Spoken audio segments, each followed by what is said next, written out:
Amoureux de la bonne musique, bana wenge, bana BCBG, bana maison mère, basipitas, ba warrior, ba master toi quartier latin, ba poutine, ba toutou.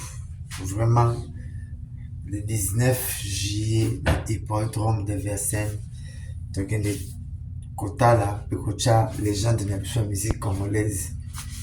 Le grand Mopao, le grand Kanvou, Kofi Olomide, Tocha Poa, Toketa la Binandoule na Toka Banzembe Kuba.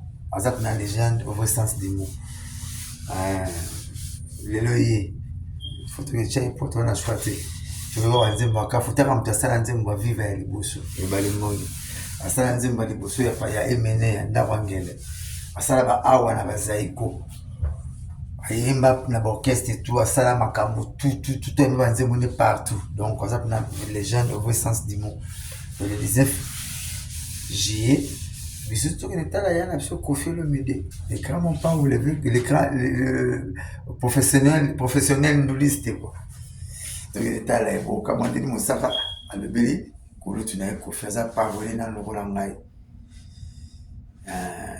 Donc, il faut un état là, il y a parole, chanter, tout là, il faut un état là, il y a le lien de musique à Congo. Au commandé, nous avons dit, c'est bien, nous avons dit, voilà, nous avons dit, voilà, sopina, sopina,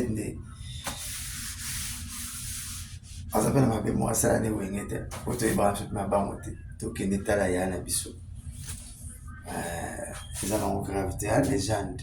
Donc, un état là, il y a un président là, tu peux pas chez, pas de gaming. Le temps, il y a un lobby. Si vous tout ça, on a supina naza toujours na wenge BCBG. Mais tout est la concert ya na biso. Ndenge le 15 février tout est la Werason. Master papa chez ndenge pe tout la hippodrome de 27 le 25 le 19 juillet. Voilà. Na je sais pas la vérité bele sala boula bien. Ça coule tout na biso. Ndenge aspect bien voilà. Wa mona na sopete ali mais azo lonte ke congolais quoi. La bina mutema na clean na reconnaissance na boulot via sala na mukini les vieux quand vous voilà na nenga mabeti tu dois toujours pas na wenge mais te soutenir na salaire ou ya mboka na biso ya ba leader na mboka na biso par premier jour à tega de 17 000 et là comme ça on va 30 000 donc 80 millions tout 600 quoi voilà et ça c'est bien population de Jackson a beta 6 millions va beta moi il y a un absolu de mon papa de bêta plateau qui est là voilà non ça va dans le vie